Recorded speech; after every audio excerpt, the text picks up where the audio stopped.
I was shocked when I looked at the resume. You used to work as an ophthalmologist at a fairly big hospital before helping out with the family farm business, you know. I'd love to hear the reason you were let go. This hospital only hires elites. We don't need people who got fired from other hospitals. Dr. Johnson's clearly against hiring me. I take pride in this job, and my relationships with everyone else in the hospital except him are good. But I'm not sure if I can handle working in a place with someone like him. It might be difficult for me to work as a doctor at this hospital. When the door suddenly opens and the chief of the surgery and Kyle come in, he quickly stands up. Oh, Dr. Weber, is something wrong? Dr. Weber and Kyle both have such stern expressions I've never seen before. Dr. Weber is the first to speak. You are an idiot. Who do you think she is? My name is Mabel Blair. I help out at my family's farm while living a simple life. Farming takes a toll on my body as I get into my 50s, but my 70-year-old mom insists on valuing and taking care of the vegetables, so I can't just sit back and watch. She's the type who pushes herself too hard until collapsing if left alone. My siblings occasionally help out, but when I'm not here, she's all alone. I vaguely tell myself that I'll keep taking care of her, but I'm not without worries. I don't know how long my body will hold on, and although she manages with the meager income from the farm and her social security, she's at an age where she might not be able to continue working anymore. Despite working at a hospital until a few years ago, I retired, so I can't rely on my 401k, and my retirement savings are dwindling. At this rate, I don't think I'll have a very comfortable golden year. I dare to speak to her about it. Mom, I'm thinking of going back to work where I still can.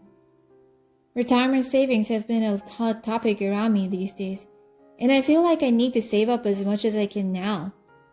What do you think? To be honest, I don't expect a positive response. The farm has been cherished by her and my late father. It's even a memento for her. She has always told me to take care of this land and was delighted when I moved back to help her.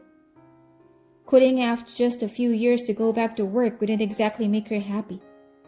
However, her reaction is unexpected. She's been thinking that our current way of life won't last forever and has been looking for someone to take over. She's already found a suitable person through acquaintances who agrees to manage the land and share the produce. So she's agreed to lend the land for free. I immediately look up Kyle's contact information on my phone. He's an acquaintance of my late father's who said he would help me with finding a job. I've turned him down many times, so I haven't heard from him recently, but maybe he has some good information. I press the call button with hopeful thoughts. Hey there, how have you been? I can picture him smiling on the other end. He's a colleague of my late father and has been repeating how much he owed him. For what he's told me, it's clear that he greatly respects my father and has been keeping an eye on me even after he passed away.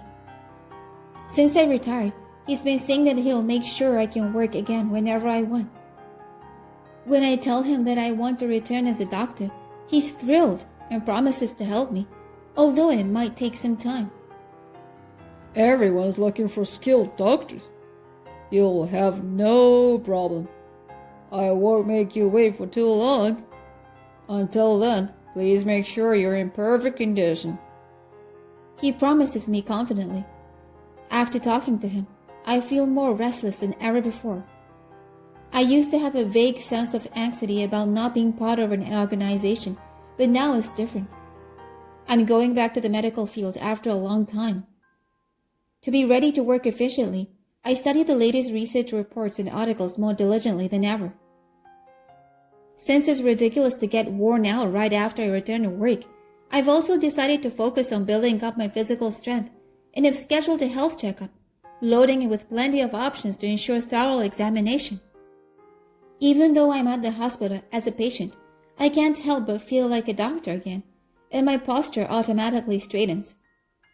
The tests are carried out smoothly until I get to the eye examination. An unfriendly doctor gestures for me to sit down with his chin. His name tag reads Dr. Johnson. I've had vision tests many times, so I know the drill, but it still doesn't seem right to conduct the test without any explanation.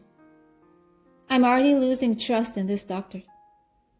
Could you hurry up instead of taking your time? I'm busy over here. Sorry. I understand you're busy, but you don't have to be so cranky.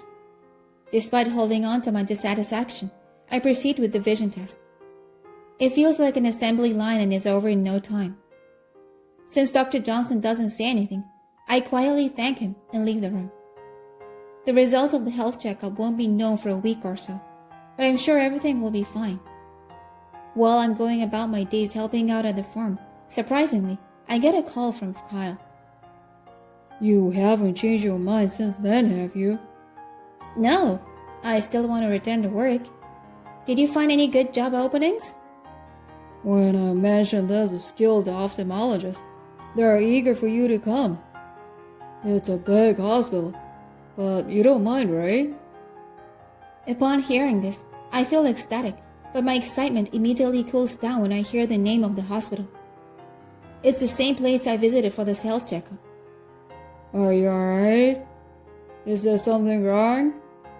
He asks worriedly, sensing something strange. No, it's just that I went there for a health checkup recently, so I feel more at ease knowing about it. According to him, they want me to come in as an intern for now, and then they'll conduct a simple interview afterward. It seems like the hospital has practically decided to hire me, but they want to see how I feel about working there after seeing the place. I appreciate the offer and jot down my first day as an intern in my calendar. I feel anxious but excited on my first day of work, and the doctors and nurses welcome me warmly. Despite being busy, seeing the handwritten messages of welcome in the decorated locker makes me feel like it's a caring workplace. It inspires me to contribute to the patients in the hospital to the best of my ability. What makes me anxious during my internship is when I find out who my supervisor would be. Of all doctors, it's Dr. Johnson, who examined my vision during the health checkup. Waiting for him to arrive for duty, he soon appears. Good morning. I'm Dr. Blair. Starting today. I'm supposed to follow you. Handing over a cup of coffee from the cafeteria, he didn't even spare me a glance and lazily took it with one hand. Oh, yeah. I was told to look after the new intern. What a drag. Even though it might be what he really thinks, I can't believe his insensitivity to say so to my face, but I apologize for inconveniencing him. I don't teach things from scratch. You're old enough to learn by watching. Understood. I'll observe without getting in the way during examinations and treatments. Please let me know if there's anything inconvenient. I'll leave you alone now so you can settle in. Just as I'm about to leave, he mutters something. Since it doesn't seem like he's talking to me, I try to leave, but then he stops me. Are you deaf? Bring me water. Didn't you hear me? He gestures towards the break room with his chin. Seems like he's ordering me to get him a drink. I don't want to complicate our relationship since I'll be working with him from now on, but I also don't want to be too accommodating as it might cause problems later, so I push back a bit. With all due respect, I'm not your secretary or your errand runner. Please get your own water. He seems to be ticked by it and gives me discontented glare. Well, you're under my watch. You're my subordinate, no matter what you think. I have to report everything about you every day. You've just added more hassle. If you feel a bit of remorse, then at least do that. Although I feel his attitude is overbearing, I've indeed increased his workload with tasks he doesn't normally have. So reluctantly, I agree to fulfill his request during my internship. His harshness continues, and it's gotten worse as the days go by. He makes me do administrative tasks, even personal errands. The day of the interview is approaching. I've been enduring it, reminding myself that it's temporary until the official hiring decision is made. The long-awaited day of the interview. Kyle goes out of his way to call me just to say not to feel pressured. I inform him that my colleagues have been supporting me and I'm feeling fulfilled at the job, and express gratitude for this opportunity without mentioning Dr. Johnson specifically. When I walk into the interview room, I can't believe my eyes. One of the interviewers is none other than Dr. Johnson. Don't give me that look. I've observed you closer than anyone else. I asked HR, and they allowed me to be here. I feel a sense of foreboding at his smug smile. My intuition is right. He starts saying outrageous things. We need to share some background information before we start. This one here, she's unattentive, useless at paperwork, and slow at her job. Just when I think that's enough, he keeps going. I was shocked when I looked at the resume. You worked as an ophthalmologist at a fairly big hospital before helping out with the family farm, you know. I'd love to hear the reason you got let go from there. This hospital is for elites only. We don't need people who got fired from other places. He's clearly against hiring me. I take pride in this job, and my relationships with everyone else in the hospital except him are good. But I'm not sure if I can handle working in a place with someone like him. It might be difficult for me to work as a doctor at this hospital. These thoughts cross my mind as the door swings open. Walking in are the chief of surgery and Kyle. As soon as Dr. Johnson sees them, he quickly stands up. Oh, Dr. Weber, is something wrong? They both have such stern expressions I've never seen before. Dr. Weber is the first to speak. You are an idiot. Who do you think she is? Huh? Who? She's an incompetent doctor who can't do anything. I've seen her firsthand. Dr. Weber is furious at his callous statements, as it's obvious he hasn't bothered to know about me.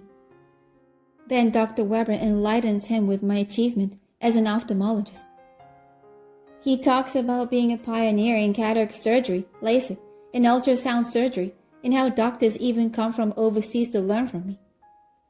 When he gets heated and points out Dr. Johnson's ignorance for not knowing these things, he turns pale like he's about to faint. I've done a bunch of research papers and presentations in my time, so I figured I had some clout in the field.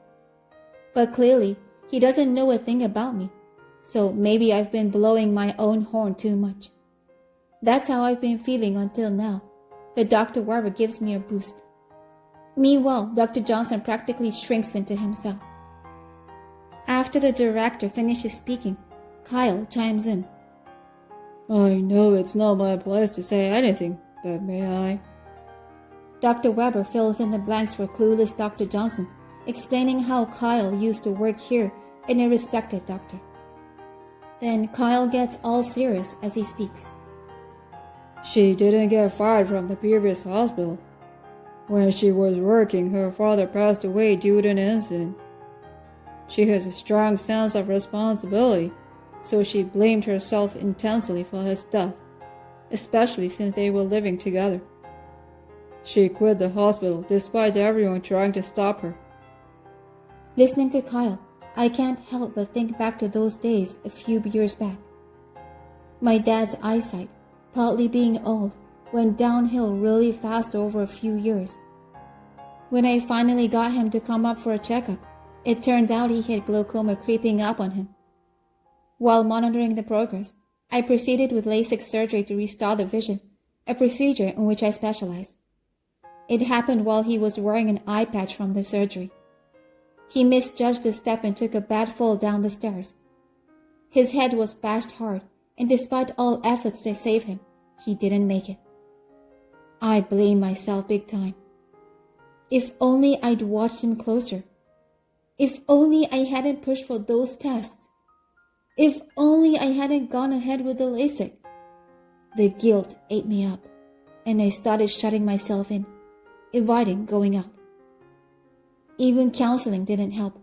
and I was diagnosed with PDD. So I quit my job at the hospital and went back home. Now, as I'm trying to get back into the medical field, I know it's thanks to Kyle and all the other great people I've met. That's why I've kept going despite the setbacks. Dr. Johnson has been laying into me, but hearing Dr. Werber and Kyle's speech, I feel a surge of determination again. I really want to repay them somehow. The best way I know how is by saving as many patients as I can. I want to keep working here. I want to help as many people as possible. With a big grin, Dr. Werber nods in agreement, and that's how I finally get hired. Dr. Blair has a problem with me and tries to protest. I get that she has some decent track record, but I'm not convinced. You always say without empathy for others, and Doctor won't cut it. She hasn't shown a shred of willingness to get along with us since day one on the job. He makes some random remarks. Dr. Werber shuts him down, reminding him that ultimately it's his call. He can't protest that and quietly leaves the room. Ever since officially getting hired, I've been doing my best to help patients with all sorts of eye troubles. At first, I was kinda lost, but now, even the nurses and doctors come to me for advice, and some doctors from far away even want to come and learn my treatments. I'm happy to help out, believing that it was my role to nurture the next generation and keep myself busy every day. Then, one day, Dr. Johnson, who's been distancing himself from me, shows up in tears. Please help me, Dr. Blair! He pleads, using my title for the first time ever. Something serious must be going on. What's wrong? My father's in real bad shape. What he tells me while choking up is that, in short, he wants me to operate on his father. His eyesight has been getting worse over the years, but he brushed it off and just getting older and never went to the doctor. When he finally realized that something was wrong, he reluctantly agreed to go for an examination and found out that it was a severe cataract. He's let it go so long that the condition is serious and he needs advanced surgeries like ultrasound and laser treatments, which most doctors won't even attempt. The lens, an important organ in the eye, is most likely damaged. Dr. Johnson's also an ophthalmologist, so he must know how advanced the procedure is. That's why he has put aside his pride and come to me. I can't say for sure without an examination, but he'll probably need lens reconstruction surgery. Using a multifocal intraocular lens during the procedure might improve the situation. Yeah, that's what I read in some research papers. I wished I could do it myself, but I don't have the skills for it. Please, help me out. This is my field of expertise. He probably found my papers and realized this surgery was the best shot. At that time, it was groundbreaking, but the tech and skills haven't been widespread, making it tough to find a doctor who can do it. I put my hand on his arm and look straight into his face. He stares back nervously. I have a condition. He straightens his posture and waits for my next words. It is a very difficult surgery, as you know, but if this technique is established and widely used, many patients will be saved. So you must assist during the surgery. And you're going to work with me and learn from me so that you can make use of it in the future. I stop and wonder if he's upset with my terms, but instead, he starts crying and thanking me over and over. I find it funny to see him like this and can't help but tease him. Are you sure you can trust an incompetent doctor who can't do anything?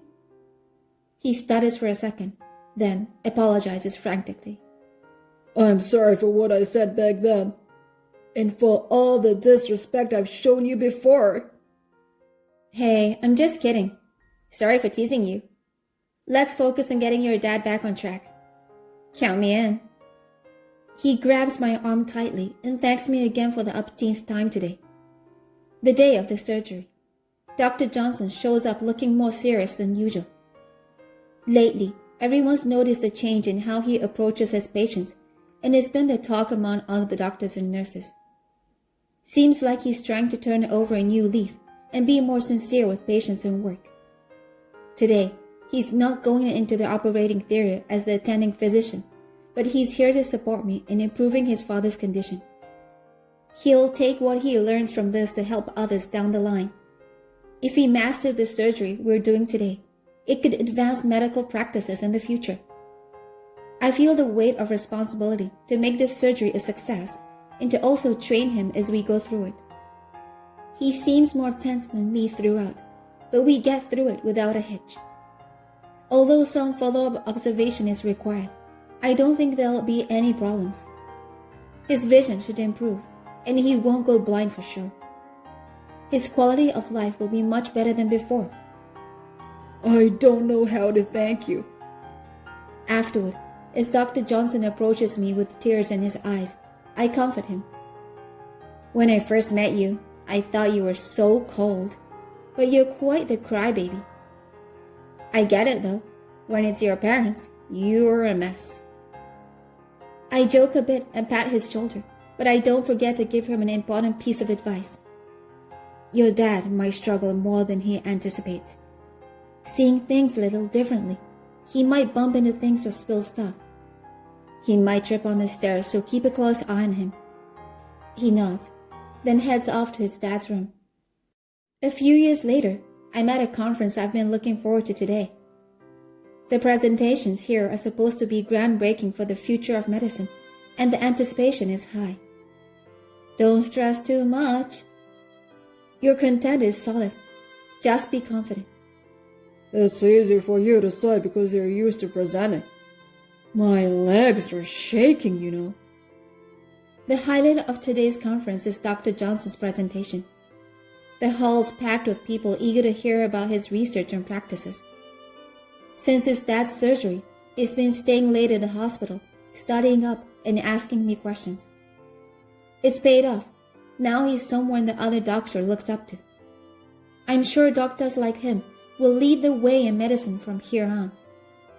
I feel confident in him and rely on him, even when he's nervous. As for me, when I first started working, I rented an apartment near the hospital. Now, I'm back living with my mom.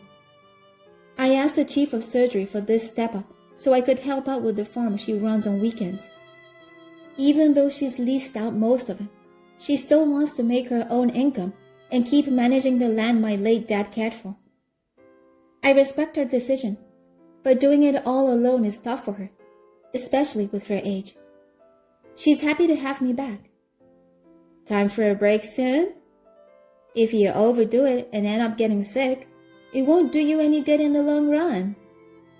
Sure, she replies, and I watch her keep working from the porch. Her once strong shoulders now look smaller. She'll lose some strength, and maybe her eyesight will fade, but there's no need to be sad. Getting older is just part of life, and who knows, maybe someone promising like Dr. Johnson will pioneer new medical breakthroughs. I stand up and stretch towards the blazing sun.